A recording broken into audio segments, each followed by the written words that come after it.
Ryan, since it's officially 2022, I do want to look ahead to a big date that is looming on the NBA calendar, and that is the trade deadline, which is a little over a month away. And they're starting to heat up a little bit. So I want to start with the Cleveland Cavaliers. They're currently 6th in the East, but are they going to be buyers or sellers before the trade deadline? Boy, it sounds like buyers, Malika. As I talk to people around the league, the Cavs are one of the most active teams. They're talking to 3 or 4 different teams about scenarios. They want perimeter players. They want guards. They've obviously had Ricky Rubio and Colin Sexton out for the year. And they've got Rubio's contract now, $16 million. And they have a couple of valuable draft picks. They've got their first-round pick this year if they want to move it. Plus, they have the Houston Rockets second-round pick and the San Antonio Spurs second-round pick. You package those together with that Rubio contract, you may be able to find some help on the perimeter for this year. So the Cavs are being very active. I would almost guarantee that they're going to make deals beyond what they just did for Rajon Rondo. Okay, so then let's move to the West, to the Lakers. You're hearing that the Lakers are making calls, but what exactly are they looking to do here? Yeah, so they already offloaded a player in Rondo to create a roster spot, and they are looking to do more of that, Malika. From teams that I've talked to, they are out there with LeBron starting at center and eventually getting Anthony Davis back. They are looking to move DeAndre Jordan, not necessarily for another player, but to move him so that they can open up a roster spot. Kent Bazemore is another player that they've been willing to talk about in talking to some other teams. And I think, again, their goal is open up a roster spot. The Rondo move looks like it was going to be designed for Stanley Johnson to fill, but they may look in the buyout market for another player or two. They're trying to figure out how to do that. So from east to west, let's go back east because we saved a little bit of fireworks for last. I want to share some sound from Hawks GM Travis Schlenk, who was not in a very good mood yesterday morning. So take a listen. You know, maybe it wasn't such a great idea to bring everybody back. Like, that's on me. And that's what, you know, we have a few weeks here before the trade deadline. That's what I need to figure out. You know, as you mentioned, it's, you know, there's only 2 times we can really make changes here, right? The draft, free agency, and the trade deadline. And, you know, it's my responsibility to put a product on the floor that can win. And right now I'm questioning whether or not I've done that. And maybe I need to lower my expectations for this team. So, yeah, kind of went a little bit scorched earth there. Brian, what was the reaction around the league to those comments? Well, the initial reaction when people heard it was, Travis, no, stop. What are you doing? Don't do that. You're saying the stuff that should stay private out loud. But I think this is a signal to the league that the Hawks are going to be open for business. They spent over $400 million to keep this core team together last offseason. And there are certain guys on their roster who are going to be untouchable. But the guy you got to keep an eye on is going to be Cam Reddish. That's a guy who has had some ups and downs in his career, has had some great games this year. Certainly if you're looking for a good young player, Cam Reddish could be your guy. And he's also due a contract extension. And I don't know if the Hawks can spend much more money. So I would look for possibly a shakeup involving Reddish. They could talk with some other players. I think they're looking to attach Solomon Hill to a deal so they could potentially get something more back. Danilo Gallinari maybe as well. But I would say that the Hawks are a team that's likely to do something as they continue to underachieve. Well, especially because the last time I sat down with Trae Young, he said, I'm not going to be satisfied until we bring a championship to Atlanta. They set a high bar last season, and they're looking to avenge what happened at the end of it. And so the decision is going to be, is this current roster as constructed as we just heard? The Kings. Well, let's skip ahead about halfway through the third, game tied at 77. The King versus the Kings. Oh, is that Upper Room? Maybe. They better feed that man because he is like the most consistent force for their team. Look at that, 19 30-point games. And then the other way, the Kings attacking the basket. Tie game once again, all tied up at 79 this time. This is when the wheels started to fall off just a little bit for the Lakers. I went up, got to go to cook dinner, and then this happened. Oh, no. You know what's interesting, Malika? The Lakers were outscored by 28 paint points. That's the worst since LeBron James joined the team. They're really missing AD. It did not get better in the fourth quarter. The Lakers were able to take a little bit of a run, but the Kings, they just kept coming. And so did Russell Westbrook's shots, but he wasn't making them. That'll do it. Russell Westbrook, 8 points, 2 of 14 shooting.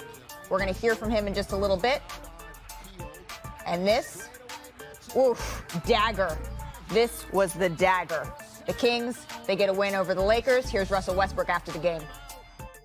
Honestly, I don't like this. The word slump for me is not like something I like lean on. I stay locked in I'm just in the position of trying to figure out the best way to play at the moment. I'll figure it out, and that's that. Like, make adjustments and figure out ways to be able to, just make a shot.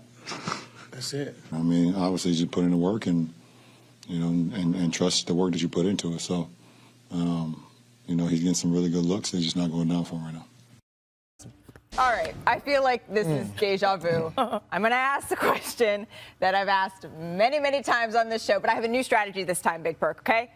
We've seen you have big lists. Do you have a big plan to fix Russell Westbrook's big issues here? Absolutely, I do. And here it is, right? I know everybody has been praising LeBron James playing the center position, and it's been great for the offense. But look, move LeBron back to the point. And the reason that I say this is because Russell Westbrook hasn't been knocking down shots. He's been horrible. How about putting him in the pick and rolls and letting him actually roll to the basket, getting easy layups? Something like playing the center position on the offensive end. I watched Billy Donovan do it with Andre Roberson when they were in Oklahoma City. Andre Roberson couldn't shoot. He put him at the 5, let him roll, be a live threat, finish at the basket. Cool. Solve them problems with Russ taking those shots.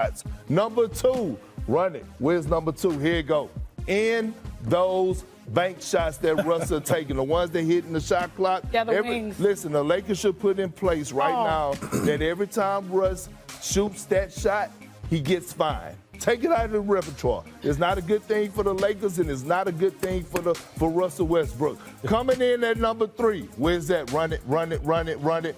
More post-ups. More post-ups. Create switches where he get those smaller guards on him, and he's able to tomato chest him and punish him in the paint and get to those easy finishes around the basket. Baby back. Yeah, or get fouled and Russ make your free throws. That's the adjustments that you have to make. Yes, a lot of it is on Russ, but now it's on Frank Vogel to actually put him in position that he could be successful. Because if Russ is successful, the Lakers are more successful. And to you, that's the recipe to make Russ as much of a bucket as LeBron James's hat. But do you think that that is the correct recipe, Chene? I think so, because when LeBron James is playing the center, I know so. Okay. You're right. Let me stand. What do you say? 10 toes? Put 10 toes on it, right? Thank you.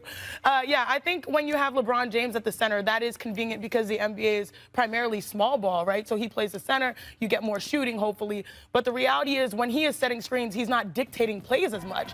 And instead, it's Russell Westbrook. And yeah, it's great when he has 0 turnover games, but when he has 2 for 14 shooting nights, like when we saw yesterday, that is a problem. And you sort of are like, all right, like LeBron James is almost at the point where we say with KD, he can wake up and get a bucket. That's exactly what LeBron James has proven. 19 out of the 30 games that he has played this season, he's had at least 30 points. So at this point, you know he can wake up and get buckets, but more importantly, he needs to make the decisions for this team, which means moving back to point. I love his versatility. That's why we call him the first or one of the early point centers in positionless basketball. But the reality is that he's been best when he leads the squad.